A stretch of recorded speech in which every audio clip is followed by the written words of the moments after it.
दशमी के दिन समर्पित की गई शमी का एक पत्ता, महादेव को अगर एक शमी का पत्ता दशमी के दिन समर्पित कर दिया जाता है तो जिंदगी में कभी वैभव और धन की कमी नहीं आती। उसी तरह इस हृदय को शिव तत्व में समाहित कर रखना।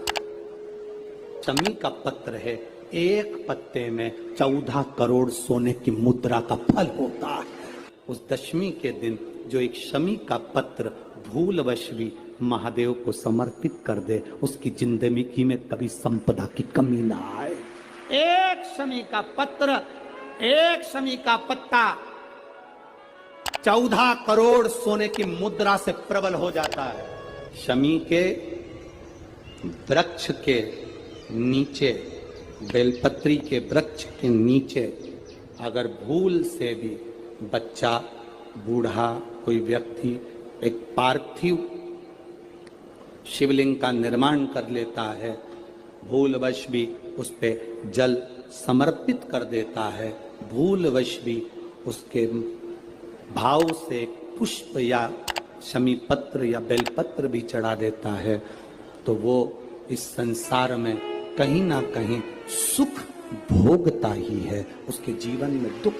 प्रयास करा करो, अगर घर में संपदा लक्ष्मी नहीं आ रही हो, व्यापार व्यवसाय नहीं चल रहा हो, नौकरी सर्विस नहीं मिल रही हो, बहुत तकलीफ हो,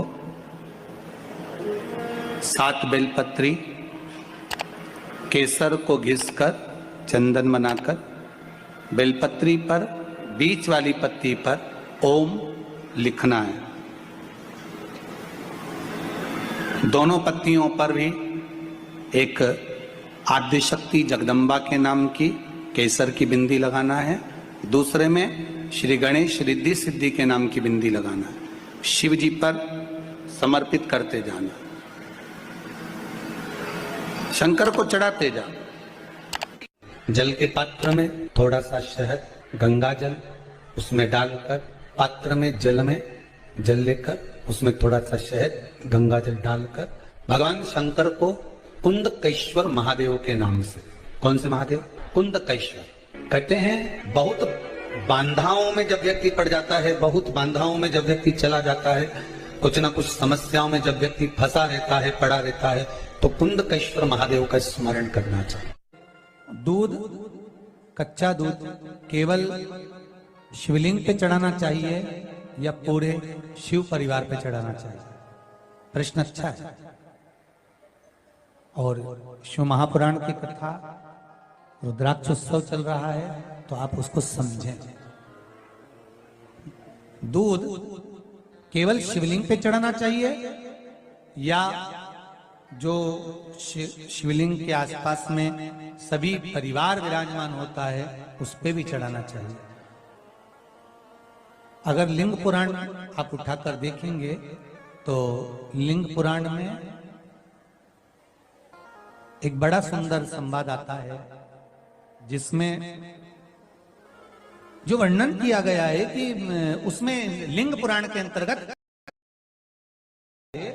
उस शिवलिंग का भाव कितना सुंदर बताया गया है। उसमें व्याख्यान वर्णन में आप अगर पढ़ेंगे, देखेंगे लिंग पुराण के अंतर्गत, तो उसमें आता है कि दूध जब आप देव अधिदेव महादेव के शिवलिंग पर समर्पित करते हो तो शिव महापुराण की कथा कहती है, लिंग पुराण कथा कहती है, नर्मदा पुराण, स्कंद पुराण, पद्म पुराण, अग्नि पुराण, सारी पुराणे वर्णन करती है, वराह पुराण, ब्रह्मवेत्ता पुराण, ये जितनी पुराणे सब वर्णन करती है कि जब शिवलिंग पर हम दूध चढ़ाते हैं तो केवल शंकर भगवान के शिवलिंग पर दूध चढ़ा देने से संपूर्ण परिवार पर दूध चढ़ जाता है। अलग से हमें कहीं चढ़ाने की जरूरत नहीं,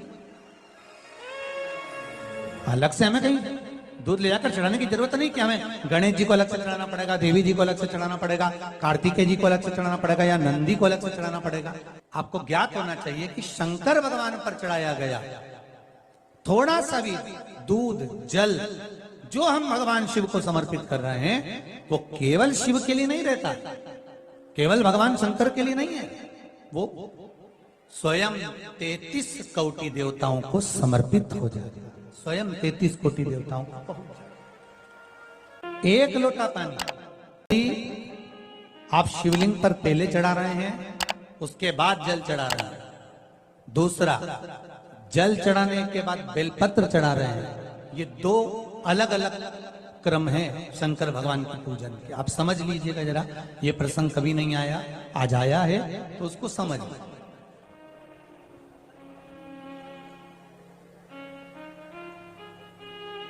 पहले बेलपत्र, उसके बाद में जल जो चढ़ाया जाता है, ये रोग मुक्ति के लिए चढ़ाया जाता है। आप शिव मंदिर में जाकर दर्शन करेंगे तो दो चीजें अपने को दर्शन करने को मिलेगी। एक, भक्त आता है शंकर जी के मंदिर में, लोग भाव से पहुंचते हैं तो पहले वो क्या करते हैं, पहले बेलपत्री चढ़ा देते हैं, फिर जल चढ़ा देते हैं। और एक भक्त जो शिव मंदिर में पहुंचता है, पहले जल चढ़ाता है, फिर बेलपत्र चढ़ाता है। दोनों का अलग अलग क्रम है, दोनों का अलग अलग भाव वर्णन है। पहला, अगर बेलपत्र चढ़ाया है और उसके बाद अगर शंकर भगवान पे जल चढ़ा रहे हो तो ये रोग मुक्ति के लिए होता है। जैसे बड़े रोग किसी को हो जाए, रोग किसी को घेर ले, तो वो बेलपत्री चढ़ाने के बाद फिर जल चढ़ाएगा तो उसको रोग थम जाएगा और फिर वो रोग आगे नहीं बढ़ेगा, आगे नहीं बढ़ेगा। रोगों को थामने के लिए बेलपत्री पहले, फिर जल। कुछ कार्य के लिए आप, सिद्धता के लिए आप, अच्छे कार्य के लिए आप, मन की प्रसन्नता के लिए, आनंदता के लिए आप शिव आराधना कर रहे हो, आप शंकर की आराधना कर रहे हो, तो आप जल चढ़ाकर फिर बेलपत्री चढ़ाए, उसका लाभ आनंद में। आपने जल चढ़ाया, उसके बाद बेलपत्र चढ़ाया। बस एक बात का स्मरण आपको होना चाहिए शिव महापुराण का, कि जब भी आप भगवान शंकर को बेलपत्र चढ़ाते हैं, बेलपत्र समर्पित करते हैं, बेलपत्र समर्पित करते समय प्रयास करा करें कि ये बेलपत्र को जब भी आप समर्पित करें, प्रयास करें कि बीच की जो पत्ती होती है बेलपत्र की, मध्य की जो पत्ती होती है, उसको अंगुष्ठ से पकड़ा जाए। उसके बाद में आप फिर बेलपत्री को शिव पर समर्पित करें, प्रयास करिए।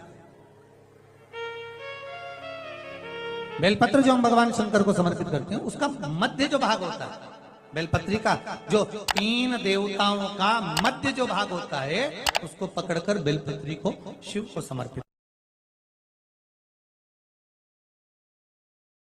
अष्टमी, या तो सोमवार की अष्टमी पड़ जाए, या हर महीने शिवरात्रि आती है, हर महीने आती है, या तो सोमवार की अष्टमी पड़ जाए या फिर सोमवार की शिवरात्रि पड़ जाए, हर महीने आती है। प्रयास करना, थोड़ा सा देसी गाय का थोड़ा सा दूध अगर प्राप्त हो जाए,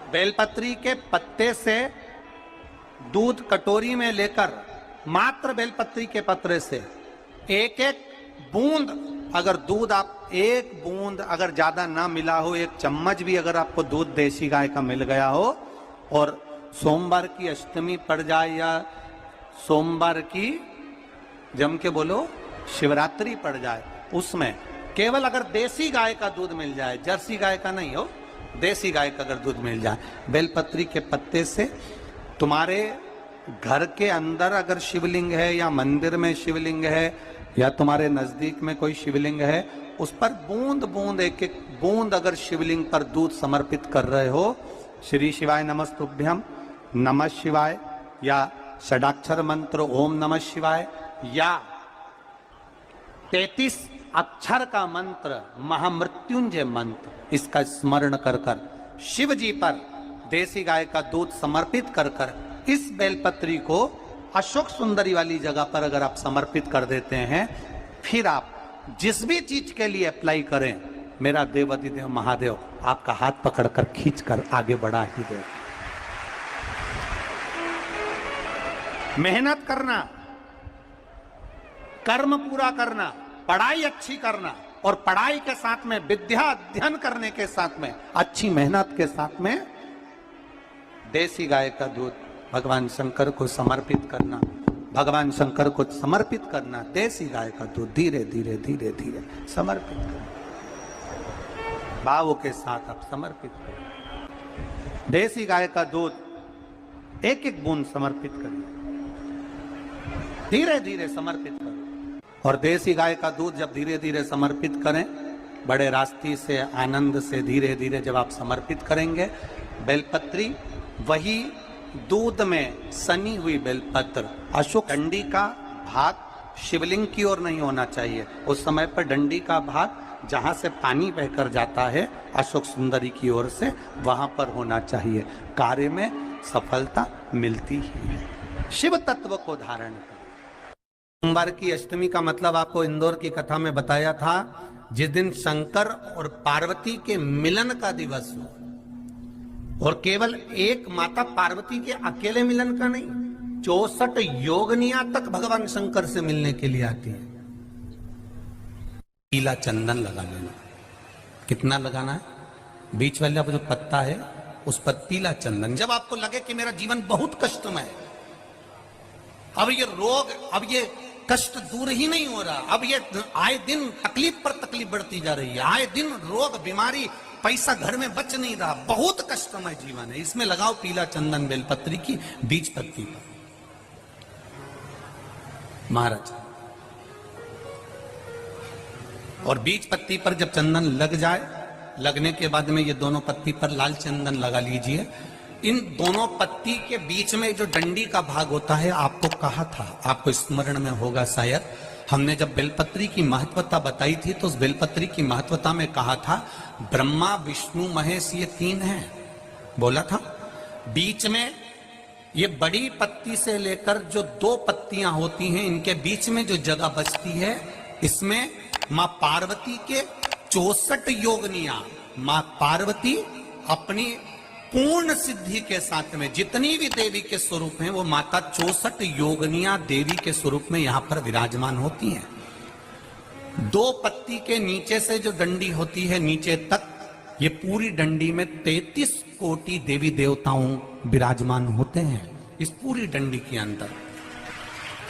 तो ये बीच वाली पत्ती है, ये जो बीच वाली पत्ती का जो भाग होता है, इस पत्ती के भाग में शहद का प्रयोग कर कर, यहां पीला चंदन, लाल चंदन, लाल चंदन, शहद का प्रयोग कर कर, इसी तरह से पकड़कर ये बेलपत्री की जो डंडी है वो अशुक सुंदरी पर जब आप समर्पित करें, तो जहां से जल बहता है उस ओर पर इस पत्ती को चढ़ाकर केवल आपके हृदय की बात कहकर देव अधिदेव महादेव से कोई भी शिव जी का मंत्र, पंचाक्षर नमः शिवाय, षडाक्षर ओम नमः शिवाय, श्री शिवाय नमस्तुभ्यम, या महामृत्युंजय मंत्र, जो शिव का मंत्र हो आपके पास में, उसको बोलते हुए देवाधिदेव महादेव को धीरे धीरे जल की धार चढ़ाना प्रारंभ करो।